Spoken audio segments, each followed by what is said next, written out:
Welcome to All the Gear But No Idea, the South Australian fishing podcast hosted by Rhodey and Diz. The boys will share their tall tales of the one that got away, as well as some regular segments they know all you fishing tragics will enjoy.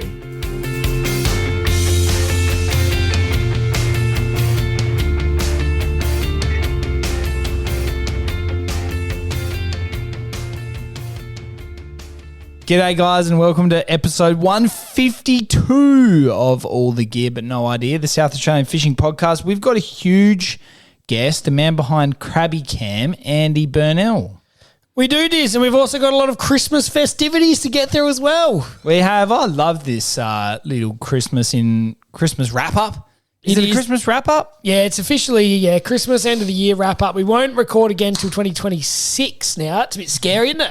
It certainly is. We don't, I'm not sure how often it is that you listen to the Hamish and Andy podcast, but they have a mandatory podcast government-enforced break at the end of every year, which is How long's that?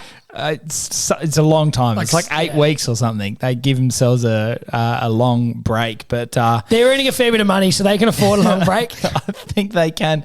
We've managed to avoid the government-mandated break, Rhodey, so we'll be back in action early in the new year. But let's get stuck into oranges and lemons, Rhodey. What do you got? Dizzy, bit of time off over Christmas is never a bad thing. I have worked in other years, and I suppose this year having the 10 or 11 days off, I'm really looking forward to a bit of time off and not having to do much.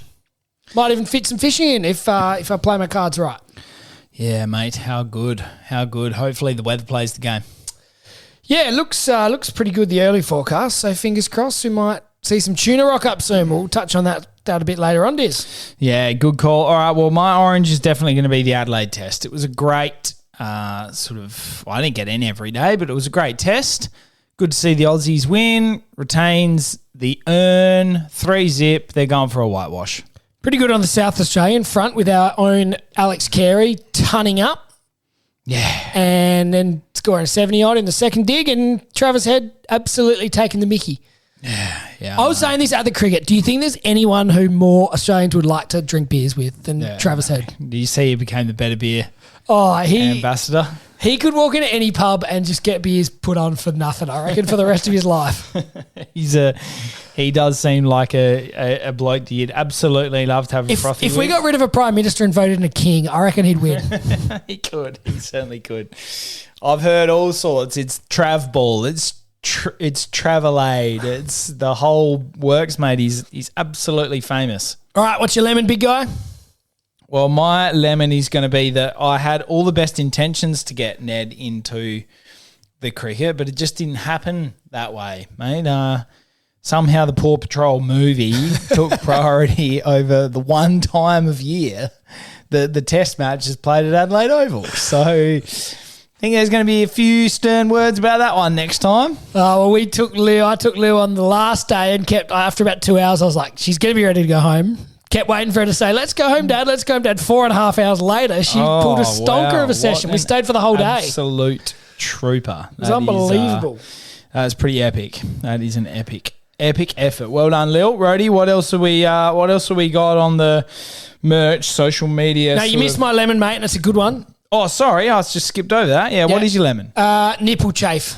Oh, please explain. Been doing a couple of longer runs. I've done a 15 and an 18, and probably by about 12 or 13 Ks, I look down and there's a little bit of a blood mark on my right chest. Oh, dear. And that's not comfortable. No, you certainly doesn't. Bleeding from the nipple is a bad sign of... Can you tape them up? Have you seen my chest? It's very hairy. You're going to need to shave and tape them up, I reckon. I don't know what I'm going to do. Yeah, it's a disaster. That's not good at all. All right, Diz. Well, let's give a bit of a wrap for 2025. What was your best fish this year, you reckon, mate? Well, I didn't give you much time to think about this. No, you didn't. How many fish did you catch in the Port? I'd say the highlight for this year was definitely the Port Lincoln tuna comp for me. Yeah. How many fish did you guys catch again? Oh, like 150 odd or something. Surely one of them was the best fish. Yeah, and it would have been great had we got a big one. We didn't actually end up. I I think we didn't really get one weighed in the end because we were never really in the hunt for biggest fish. But yeah, it was an epic few days. Looking forward to next year. What do you got for us, mate? Dizzy, I actually not sure I had a great year on the fishing front. I don't think I caught a tuna last summer. I missed a bit of that with Riley's birth, so that was a bit of a... What about that day off Althorpe's with the boys? Yes, that was a good day when you forgot to bring the lighter for the barbecue and we held up the sausages in the photo. Mixed bag, some nannies, flatties, whiting. I'd say going out a couple of weeks ago as the, rookie crayfisher out of the lot and taking the absolute mickey and saving our bacon from a bit of an average day probably takes the cake of my fishing. Still unconfirmed rumours, those. Mate, they're happy to admit it. They are happy to admit that I took the mickey. So schooling Jack and his family at crayfishing maybe a month ago is going to be my highlight, Diz. Fair enough. What's on your Christmas shopping list? What do you want to buy? What do you need? Look, I'm just going to do what I do every year after. I no doubt will have I'll hopefully have a tackle store voucher or something under the tree somewhere. I'm just going to go and do some shopping. Yeah. I'm going to walk around. There might be, you never know, something Yeti might grab my eyes. Surely there'll be something Shimano that'll grab my eyes. But I think, to be honest, I'll probably just go down, see if I can't make the most of the sales and just get around my local tackle store and support them. Very good, Diz. Now, this was a bit funny. I was, anyone who listens regularly to the show would know that we've banged on about getting an electric motor a couple of times. And anytime anyone asks me for a present, I say, my sister says, what do you want for your birthday? And I say, get us an electric boat motor. And she knows that I'm taking the mickey. But Mum actually asked me, do you really want one for Christmas? Not knowing how expensive they were. So if we had to play our cards right there, Diz, and maybe... pulled the wool over Robsy's eyes. We could have got an electric boat motor, but it wasn't to be, mate. Yeah, that's spewing. It'll happen one day. She had no idea how much it cost. Oh, well. She just said, oh, really? How much is it? And I was like, do you really want to know? Yeah. Don't get caught up on the details here, Robsy. Just sort us one out, will you? All right, Diz, that's a bit of a wrap up on 2025, and we'll have to think about some New Year's resolutions for next episode, Diz. Yeah, I think so. Be good to get through a couple of them, and your New Year's resolution might be to catch a tuna this year. It actually might be, Diz. That would be a good one, or maybe use that barrel combo that we got and we haven't used yet. Yeah, good call. All right, Rody, let's get into the news, mate. Rody and Diz have been searching far and wide to bring you the latest news across all fishing in the state, and we'll give you the rundown on what you need to know.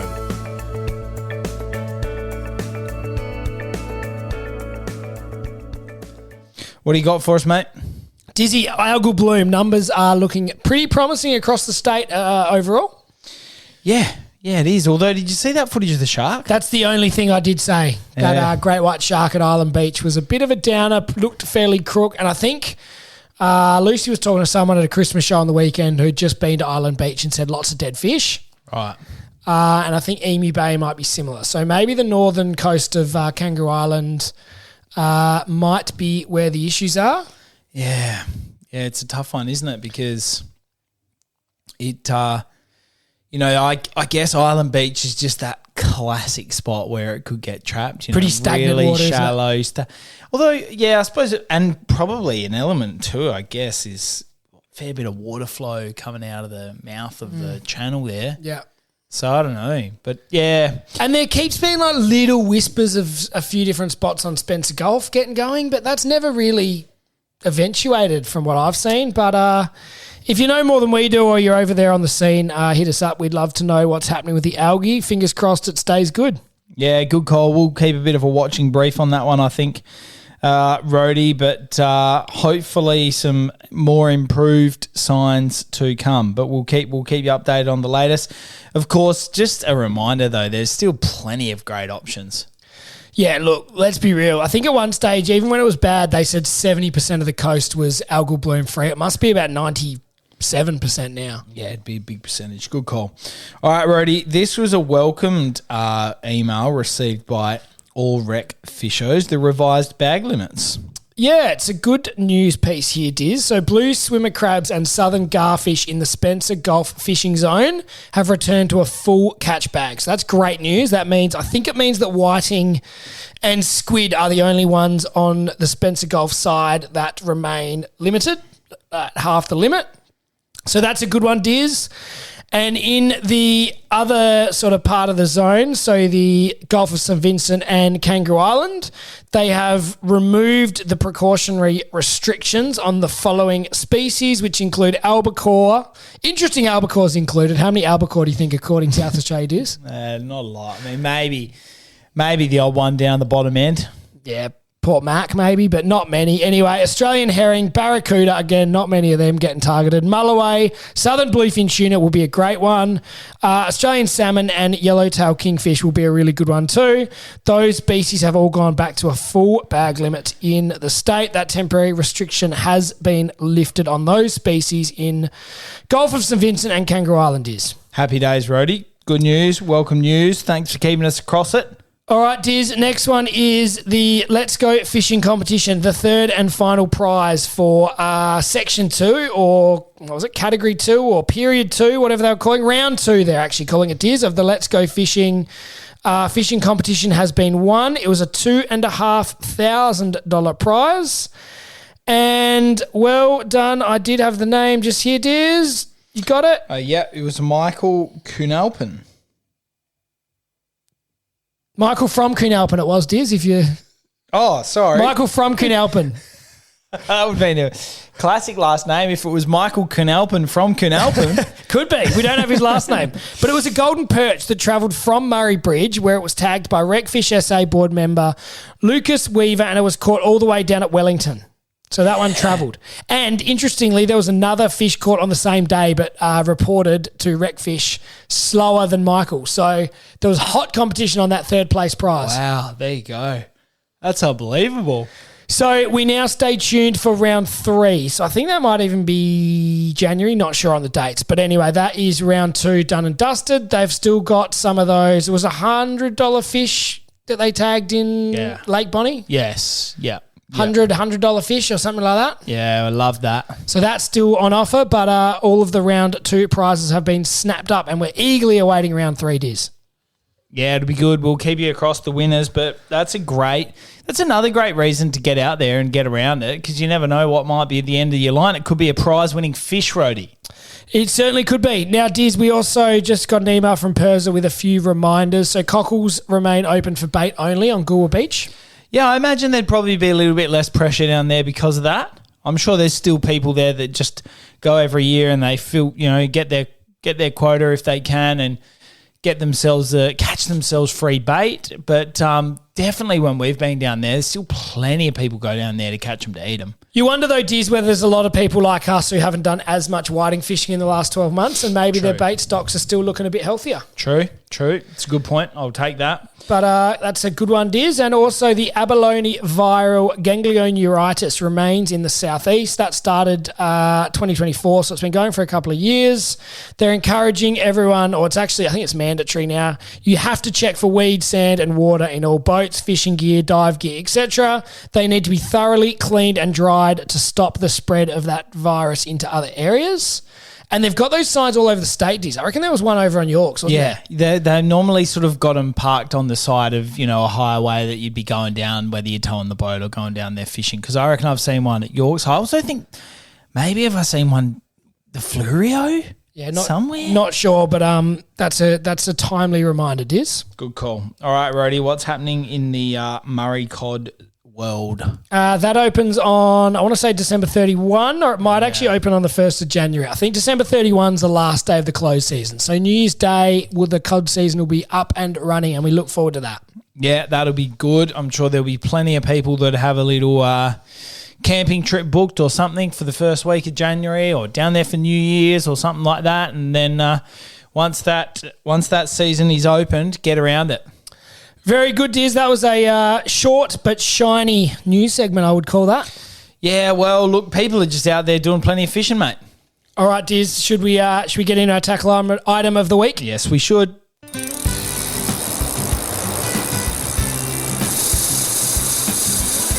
Now it's time for Rody and Diz to really show you what it means to have all the gear with a lot of idea as they review a tackle item of the week.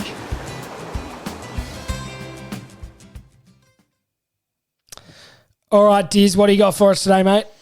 Mate, we have got a wonderful piece of kit here. Of course, it's the Power Pro Tenacity braid. It is a beautiful piece of kit. One you want to be absolutely sure to be loaded up on all your reels ready for the summer, because that's one thing that I think people forget sometimes is just how important it is to have some nice fresh braid on your reels. You don't want to be missing that fish of a lifetime because you haven't been good enough to get on top of your gear and make sure it's nice and fresh.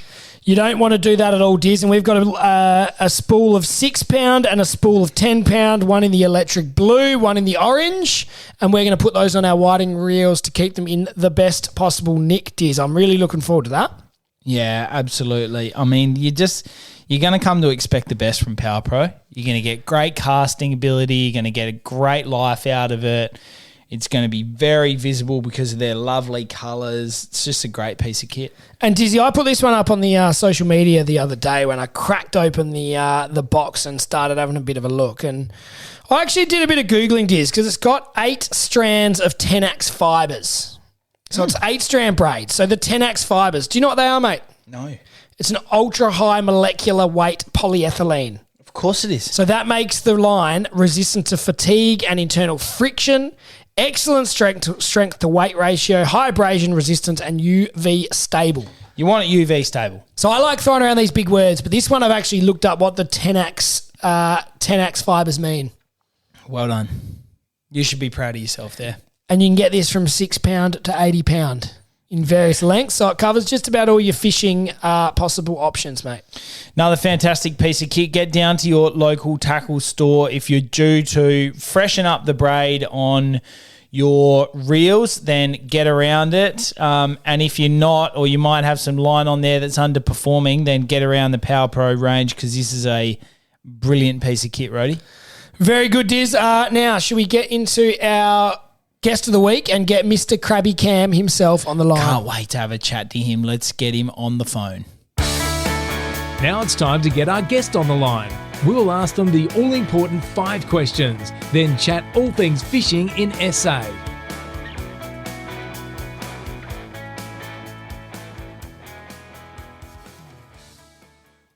All right, Dizzy, we are joined here tonight by Andy Burnell. He is the man behind the social media extravaganza, I'm going to call it, Crab.e.cam, recording all sorts of underwater action. Andy, welcome to the podcast.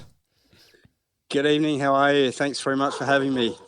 Mate, it's great to have you on the show. We're really keen to talk about all things Crab.e.cam, but before we do, let's rip through those 5 questions that we ask all of our guests, and we'll start with telling us about your best fish.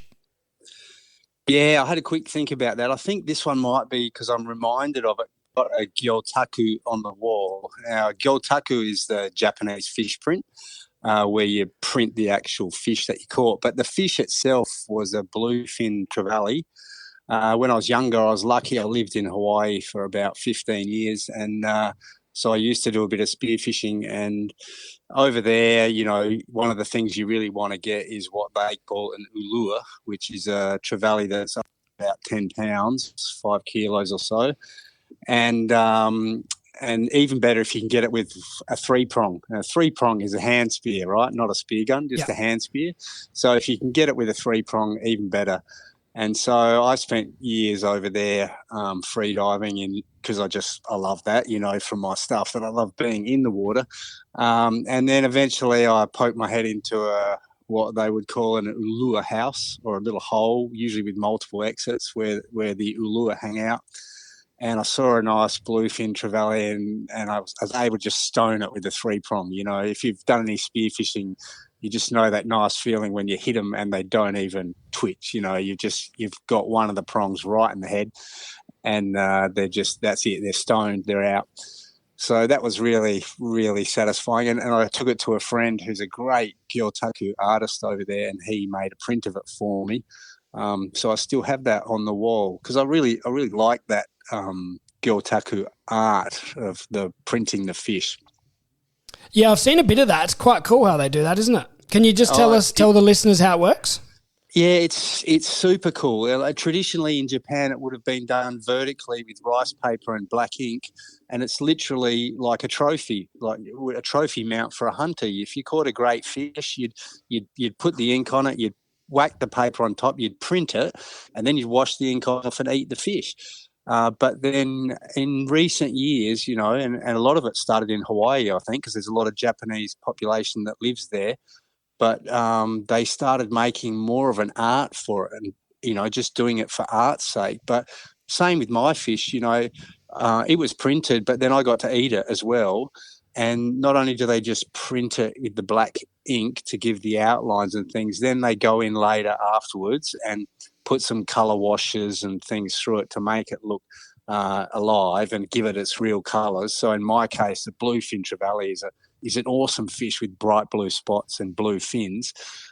So that all got added in afterwards on the print, and it's just really nice because it's the actual fish itself that you caught. So I've got another one as well, a different one of a red goatfish, but over there they do multiple fish on big canvases. They do huge billfish and huge tuna.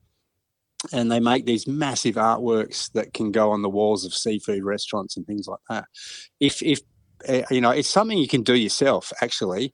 I've had a few goes at doing it myself, and it's great fun. If you've got a cool fish, especially one that's got nice scales or something like that, even like, pink snapper's not a great example now, unless you're down in the southeast. But, like a fish that's got nice scales and a nice shape, you can print it yourself and then work on it afterwards. And it's a bit of trial and error, but you still get to eat the fish.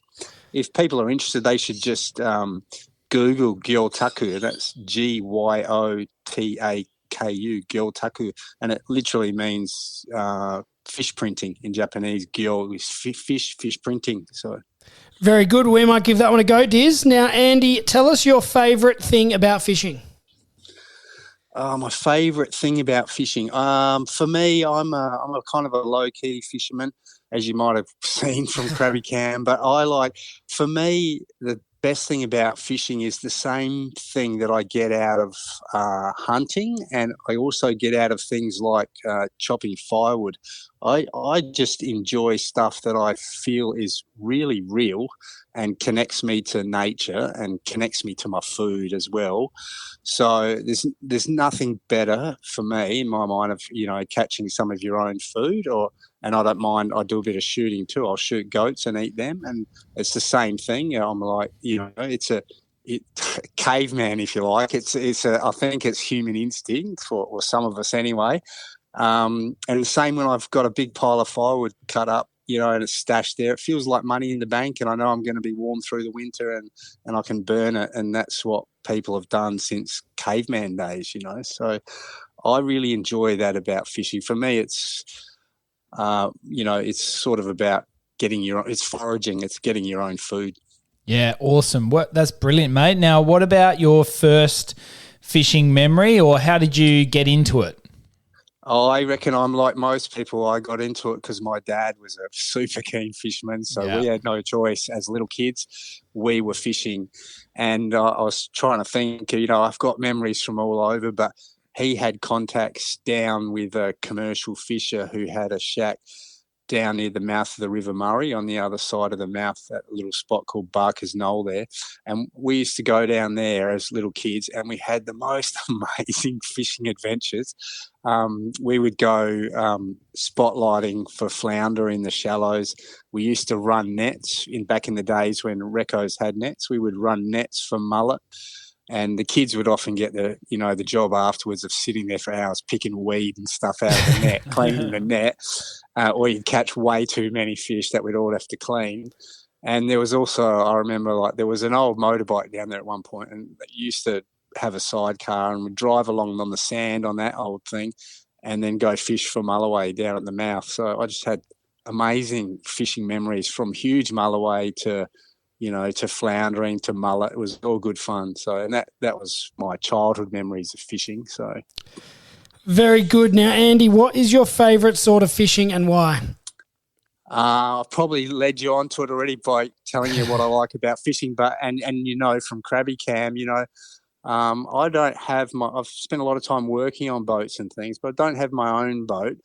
But I do really enjoy kayak fishing, and one of the reasons, I guess, is the same reason. I feel like it's just me. There's no motor, there's no technology. It's just me. I paddle out, I fish, I get my food, sort of thing. So I get a lot of satisfaction out of my kayak and kayak fishing. Awesome, mate. That's fantastic. And in your adventures, kayak fishing, spear fishing, and everything in between that you've just been telling us about, you must have had a funny fishing story or one that got away. Tell us about one of them. Yeah, well, I'll tell you one that some of you may have seen if you've been around for a while following my stuff. But one of the biggest surprises I got was a couple of years ago when I'd been out in my kayak off Adelaide Metro there, off Grange, and I'd been doing some Crab.e.cam drops for a while, and then I was trying to work out, and I still haven't worked it out. I'm trying to work out how I can get a GoPro on the end of a line just to sort of fly across the bottom, like a drone shot where it's cruising across the landscape.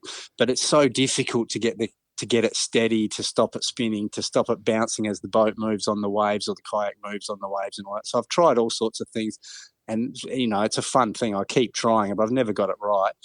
But I don't see that footage until I get home. So I came home that day and I was going to just scrub through it just quickly because I wasn't expecting anything. And then I was scrubbing through it and I was like, oh, shark. So I went back and then I was like, oh, great white shark. And then so I called my family. I said, look, come on, look at this, great white shark. And then I started scrubbing through it properly and having a look. And that great white shark was underneath my kayak in about 7 meters of water for 12 minutes. Oh. It came back and forth in and out of the footage for 12 minutes, and I had not seen it from the kayak and had no idea it was there, but it was interested in that there was no bait. There was just a little GoPro on the end of a fishing line that I was drifting in the kayak trying to fly the GoPro along. So the GoPro was dragging along just above the bottom. I let it hit the bottom and then I lifted it about a metre and then I was just dragging it along. And that shark kept coming back to have a look at it and then swim around and disappear. And then it came back again. So that was pretty amazing. When I looked at the footage, I was like, oh, that is amazing. Wow, that's really cool. I'm not sure I've seen that one. That's on your page, is it too, Andy? Yeah, just do a search for great white shark or something on my page and you go back to it. You'll find it. There's a little bit of bad video because of the GoPro's moving around, and I grabbed some stills out of it too. Yeah. But that was quite a surprise for me. Yeah, very good. All right, now, Andy, thank you for answering those 5 questions. Now, we want to get into your social media, your Crab.e.cam, all the cool footage you got. You've got 32,000 followers on Facebook, 176,000 views on YouTube, so you're making quite an impression. Can you tell us about your page, Andy? Yeah, I can. I guess I started a few years ago, like a lot of people. Actually, I started with a really cheap action camera that my kids had at the time, and one day I was out kayak fishing for crabs, and I started to pull my crab net up, and there was something huge in it, and I literally nearly tipped the kayak over, and I pulled it up, but it was a huge wobbegong that had got into the crab net and then laid itself half in, half out, couldn't get out. And so I had to pull it up to the surface and release it. And I thought, wow, that's amazing. I didn't even know there were wobbegongs here off the end of Grange Jetty. It's basically sandy seagrass sort of area. And then I thought, all right, I'm going to start putting the GoPro down. So I just zip tied it to the edge of the net and chucked it down. And the first thing I got was a terrific footage of a smooth ray coming in and just smashing the bait basket, just trashing it. And I thought, oh, that's great.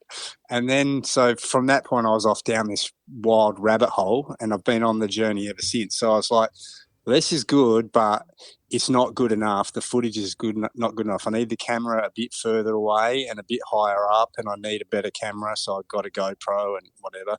And then I started building little frames and little things to get the camera where I want. And that went on for a little while, trying to get better and better footage until the current rig I use, and it hasn't changed for a while now, is 2 cameras and 2 lights. That way I can cut back and forth from a wide angle view to a close-up view, which just makes the videos a lot more interesting to be able to cut from 2 perspectives. So I can get, good footage like that. And then I learnt along the way, you know, I had to make sure that it faced down current. So when it's filming, the animals would come up current in the footage so you could see them coming towards the bait and that sort of thing. So it was all trial and error. But the main thing was, for me, was I was expecting to be, you know, have filmed everything and got a bit bored with it pretty quickly. But I just kept adding more and more stuff. You know, every time was different, and I'd learn different things and see different things. And you know, the way the crabs interact with the rays and the fiddlers and things like that, it blew my mind the first time I saw it. They are so feisty, those crabs. It's unbelievable. You see a big ray come in, you think, oh, this guy's cactus right here. And then the crab will just be like, oof, claws up and just going for the ray, like, you know, back off, this bait's mine. And it's just hilarious. So that got me into it. And then I realised that I had squid coming around, so I tried to make a few special squid videos, and then you get, you know, Port Jackson sharks, fiddler rays, all different kinds of fish, different species of fish. And then I got the white shark, and it just went on and on for me, like finding new things. Yeah. The other thing I like about it is is the surprise, if that makes sense, because the way I film it, I don't see it. I've got no idea. If, you know, some days I get home and I might have nothing. Other days I get home and I'm looking through the footage and suddenly it's like, oh, wow, look at that. So it's and I think you get it's a totally different thing, because from my page, you know, if you've seen it, I do a lot of diving, scuba and free diving, and I film a lot of that stuff now as well, and take still photographs and everything, and I post all that stuff. But if you're in the water, you're right there. No matter how quiet and good a diver you are, you're still a huge diver with a big camera and lights right in the fish's face. So they behave differently. And so when you drop the Crab.e.cam, it's like a trail camera. I love trail cameras too. You know, you stick them out in the bush somewhere, and you just leave them for 2 weeks, and they infrared. They get triggered if something walks past, and you get random photos. So I find the Crab.e.cam's a bit like that. You're not sure what you're going to get, but that makes it twice as fun when you do get something. So yeah, I'm still really enjoying the Crab.e.cam stuff, and still keen to get out there. It's a bit different now, isn't it? I don't know if we're going to talk about Algal Bloom or not, if you want to. But, you know, there's not a lot out there at the moment from what I can tell in this area anyway. Yeah, it'd be great to talk to you about the Algal Bloom, because you've obviously, you know, trolling through all of this content that you've had over a long time. I'm sure that you've seen a pretty stark difference of recent times. But that was going to be one of my questions is, you know, I suppose you need to spend a fair bit of time editing content, and that would be quite enjoyable because, like you say, you never really know what you're seeing until you do probably get back home and can load up the footage and start having a look through everything you've got. You've crafted that skill, I suppose, in editing content, because your videos are really good quality and they're really well put together. Yeah, that was a learning curve for me too, right from the start.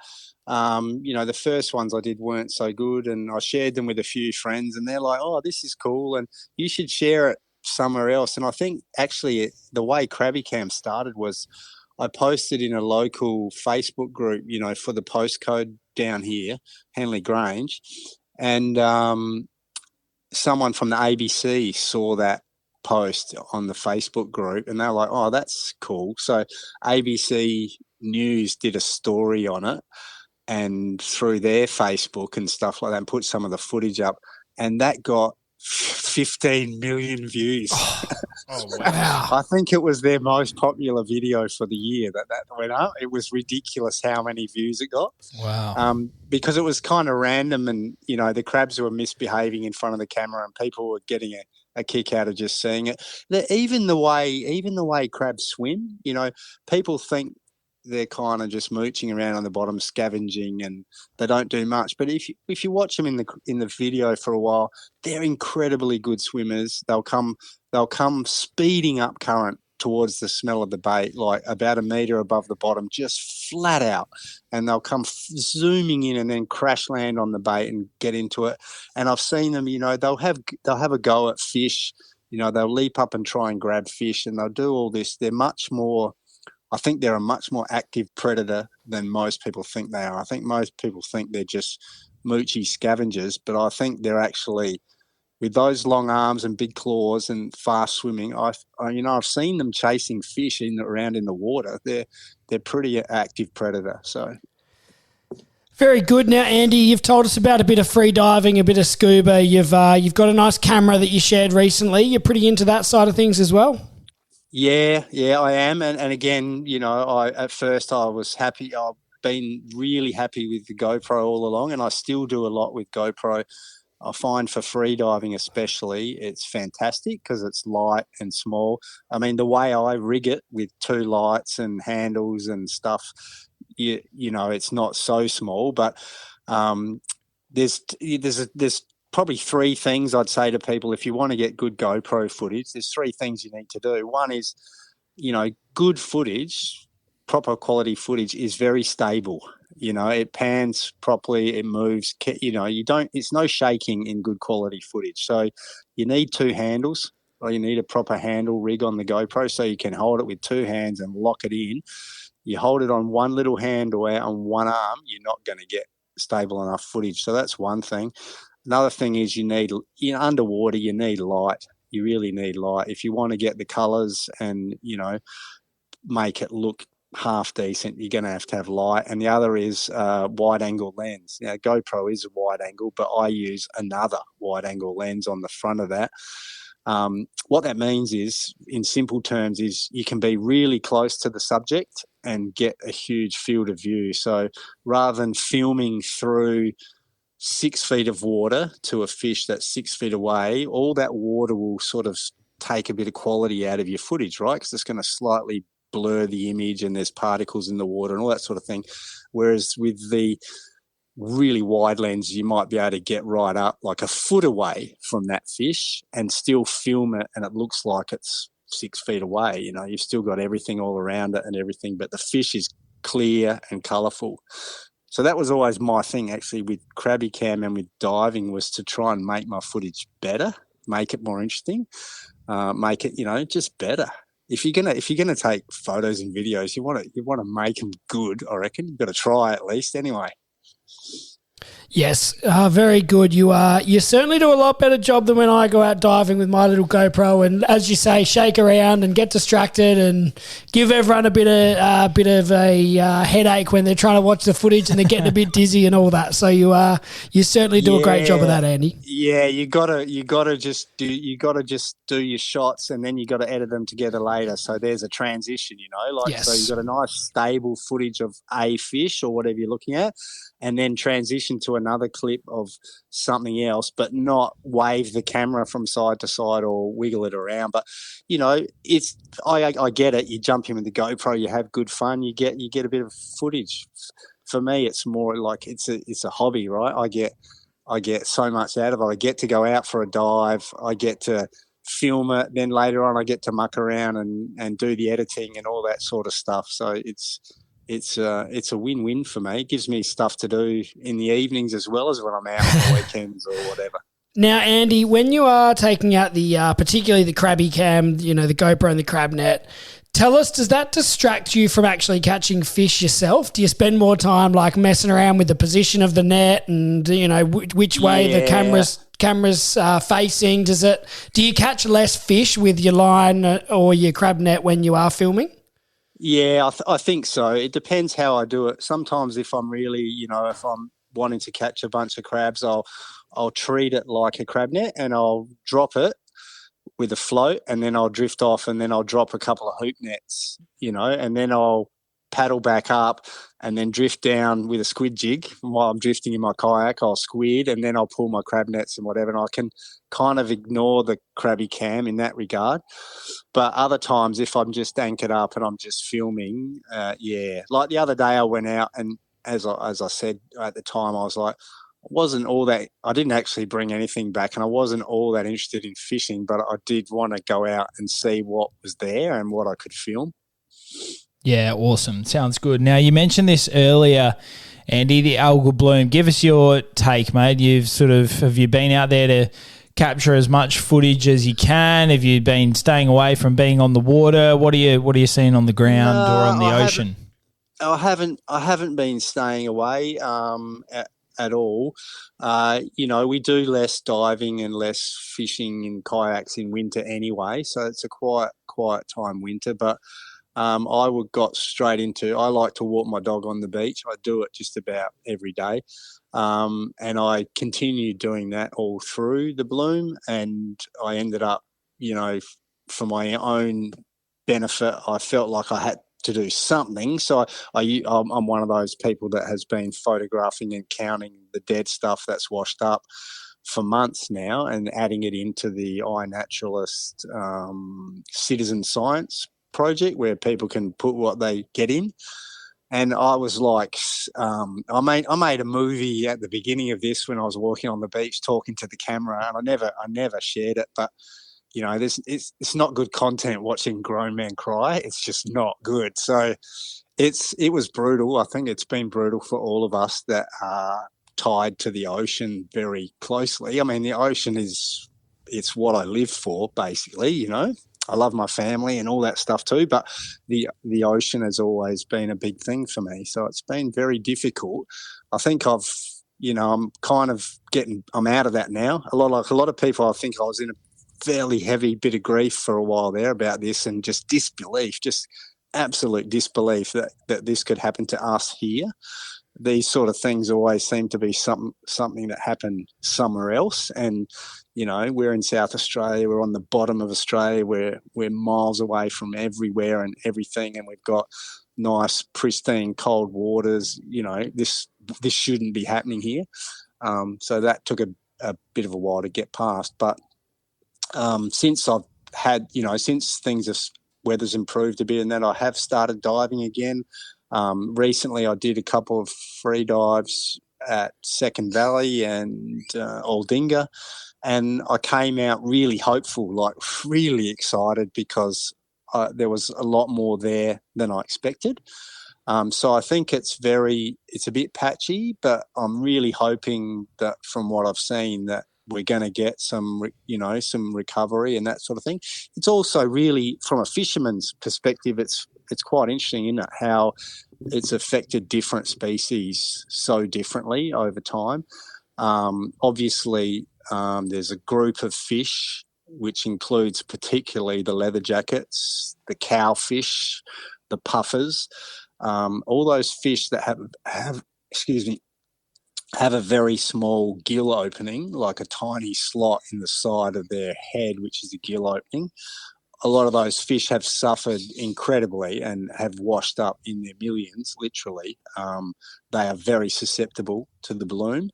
And then you get other fish like Australian salmon, for example, that hardly any. A couple of them washed up here and there, but even at the height of the bloom, when it was pea soup green at Port Noarlunga and everything was dead and washing up on the beach, people were still catching salmon there. So some species are just like swimming through it, ripping through it with no effect.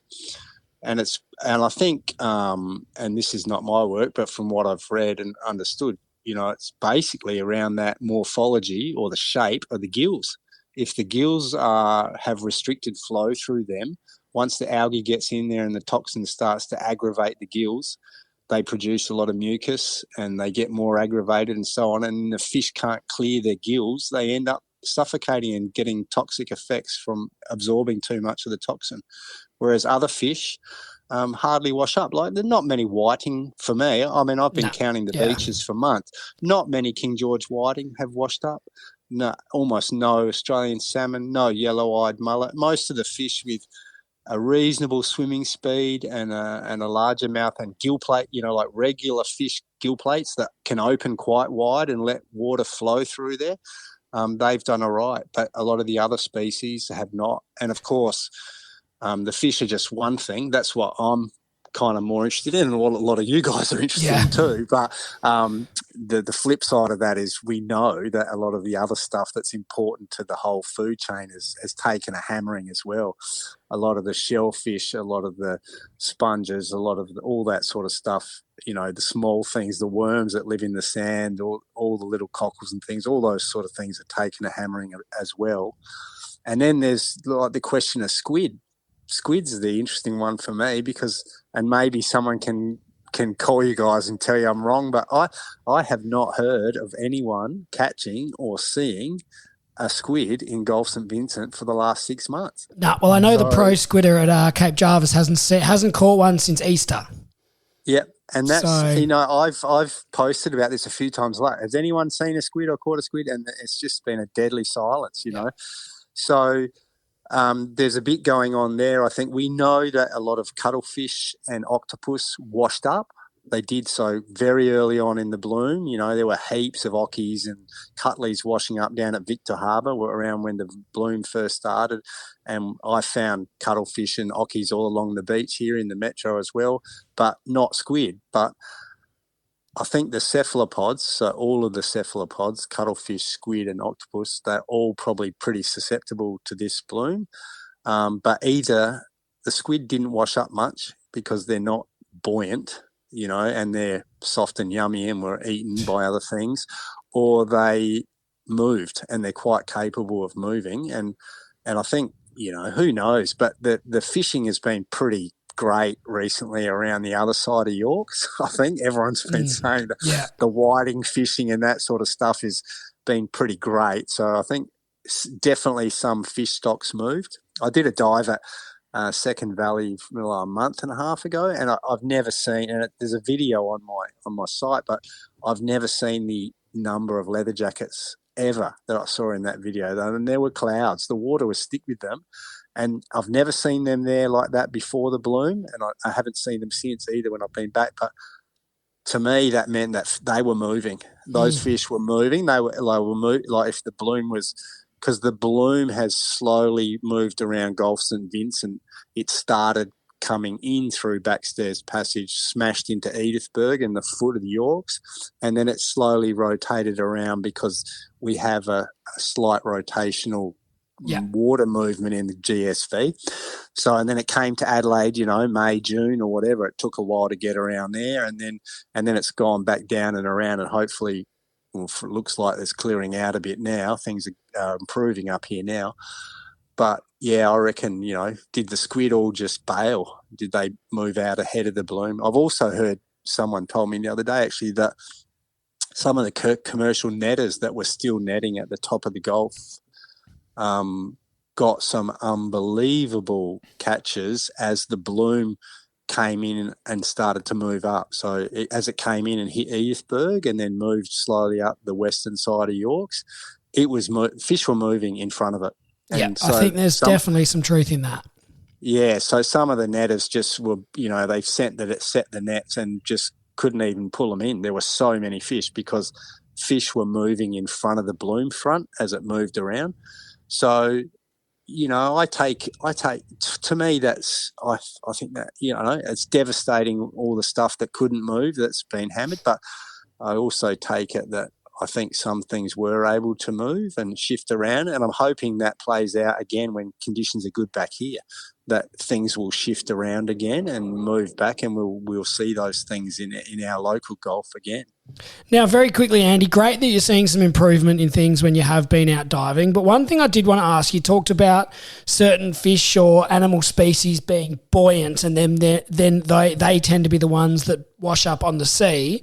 In any of your diving or the crab cameras, have you noticed a different type of species or anything like that tends to die and sink to the bottom? Have you been able to record that? Well, I do. I have seen plenty of dead fish on the bottom as well, just not in the numbers that they wash up. So that's been one of the questions I've had about, you know, because a lot of talk early on was like, oh, what we see wash up is just the tip of the iceberg. You know, the bottom of the Gulf must be just completely covered with dead fish. And I don't, from what I've seen about the way the fish behave, especially the leather jackets, when you hear all the reports of, like, you know, the KI ferry or people going offshore and they just drive for miles and miles through leather jackets all on the surface. Yeah. A lot of the fish, and a lot of those fish are alive and they wash ashore alive. And part of the toxic effect is affecting the way they regulate their swim bladders, so they lose their buoyancy control and they end up spinning on the surface. And that's all academically interesting and stuff, but for me, that also suggested to me that what we saw washing up was not necessarily just the tip of a huge iceberg. It was actually a bit more of the iceberg, if that makes sense. Yeah, have they been different species of fish though on the bottom, or not necessarily? No, usually like the other week I was out at Aldinga and I just as I got out off the edge of the end of the reef there and near the drop off, I was surrounded by the usual crowd, big schools of silver drummer and big schools of zebrafish and all that sort of stuff. Thousands and thousands of live fish. I saw 3 dead fish on that dive lying on the bottom, and they were leather jackets. So yeah, I'm sure there is stuff, but even things that are not all that buoyant, washed up early on, like skates and rays, and those sort of things that are naturally negatively buoyant. They're quite heavy and just lie on the bottom. They were washing ashore. I'm a bit worried about them, to be honest. I mean, I've heard a couple of reports. Obviously there was someone caught a smooth ray at Brighton not too long ago, a couple of weeks ago, I reckon. And so I thought that was interesting. Well, there's a ray that's alive at least here. And I also heard someone saw an eagle ray swim past Edithburgh Jetty a couple of weeks back. So I took some hope out of that. I did do a Crab.e.cam drop, as I said, like a week or two ago, and the whole drop I got, I think it was 3 King George whiting, 1 Tommy Ruff, and 1 cowfish, and that's all I saw. And I went back because it happens. I filmed on exactly the same day last year, so I went back to that other footage to have a look, and the difference is astounding. There were crabs on every drop. There was a fiddler ray. There were squid. There were red mullet. There were leather jackets. There were cowfish. There were trumpeters. There was a whole range of fish and different types of crabs and everything last year, and this year there was bugger all. So. I'm not sure if I'm not supposed to say bugger all, am I? I don't know. But no, anyway, that's all good. Anyway, things definitely out here in this upper part of the Gulf. I'm going to keep going and keep filming to see what I can see, but I reckon it's definitely quite going to be quite different for a while. Although, you hear every now and again, I follow some of the fishing pages and stuff, and people are like, "Oh, that bird is driving me crazy." You probably people go out and they bag out on whiting and they're still doing okay. So there's fish there. Yeah, absolutely. No, mate, it's been a wonderful chat with you about all things Crab.e.cam and particularly some of the observations you've made over the Algal Bloom. That has been really good to hear, and I think we certainly all hope for some positivity moving into summer, and really hope that those fish stocks and nature can recover from that perspective. So that's been excellent to chat with you, and all of those 5 questions. It's been brilliant to have you on the show, mate, and thank you very much for joining us.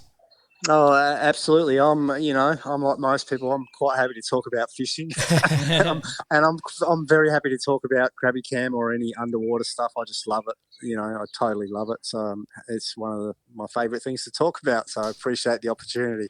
Beautiful. Thanks for coming on, Andy. All right. Thanks a lot. See you later. It was great to have a good chat with Andy, Rody.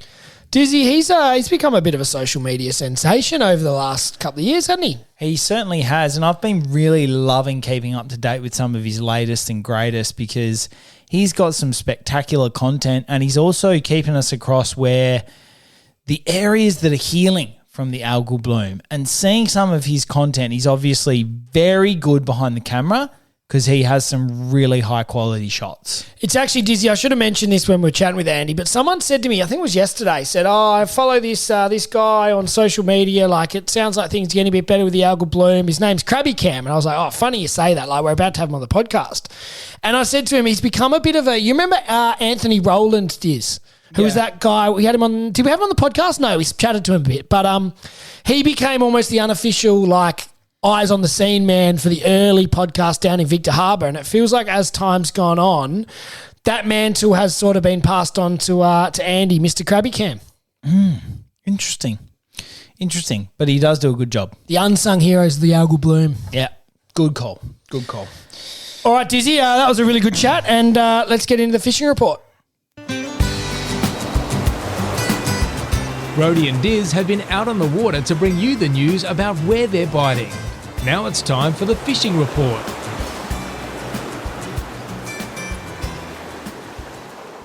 You're talking up a big game here of Portland barrels and Tassie. Yeah, well, I knew about the Portland ones. I'd seen some reports of that, but saw somewhere a 160 kilo one in Tassie. So those barrel tuna in December is unheard of, this. And there's been a few in Portland. Late. Yeah. For Portland. Yeah. So Interesting.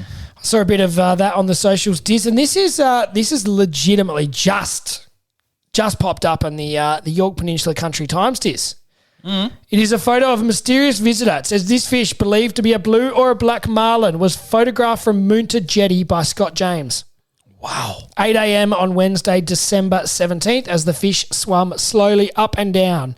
He estimated its length at around 3.5 metres, including a bill, which was about a metre long. I've been fishing for 55 years.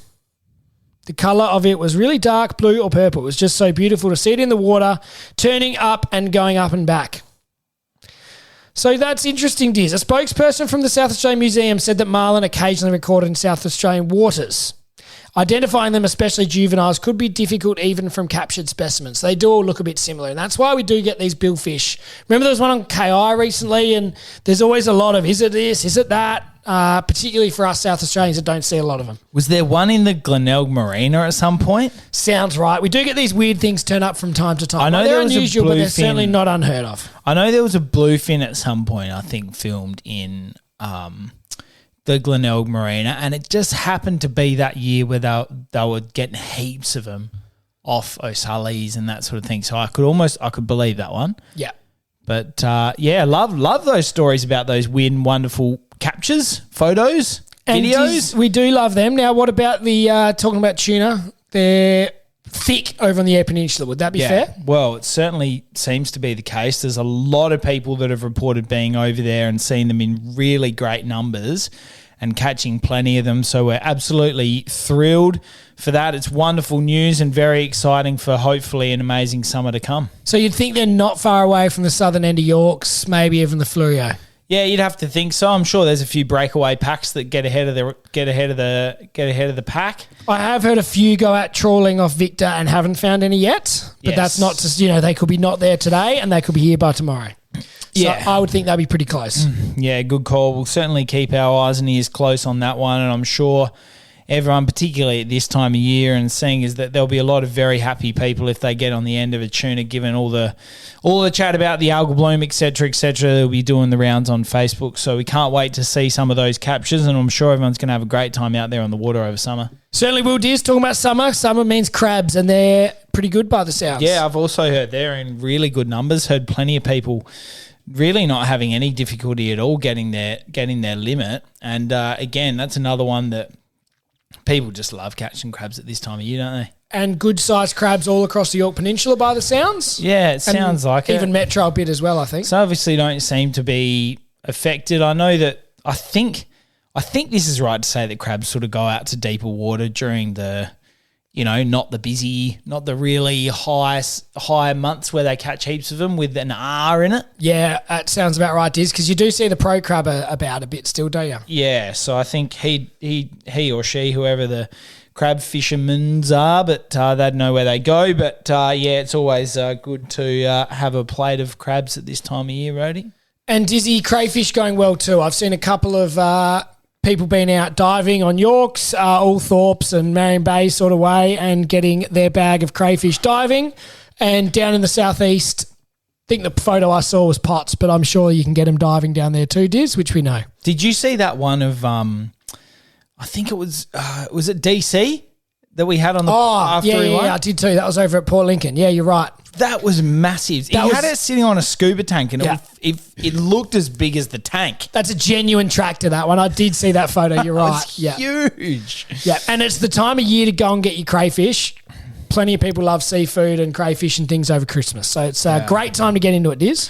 I bumped into a good friend of ours, Henry Good, his mate from down the southeast. He was a crayfisherman, and he hasn't quite got his quota, But he was waiting for the prices to get better. He thought that this week he wanted to make sure he had plenty to sell because he reckoned the prices were going to go up. He's still got a bit of quota and everyone's going to be trying to load up ready for Christmas Day. So if you're good enough to get down there and dive for him or drop pots for him, then you'll be ahead of the hefty price tag they come along with. Very good, Diz. Now that's a pretty good fishing report. Good stuff, mate. It was a great little Christmas wrap-up and some of the highlights of the last few weeks. We certainly hope everyone has a Merry Christmas, and we'll be chatting to you probably just after the new year. I'd say our next episode will be done. So have a great, safe one. Make sure you get out there and do plenty of fishing with your family and friends, and we'll see you in the new year. Thanks, guys. See ya. Rody and Diz hope you enjoyed today's episode of All the Gear But No Idea. Keep up to date by liking and sharing us on Facebook and Instagram. And you can subscribe on all the major podcast platforms. Until next time, good luck fishing.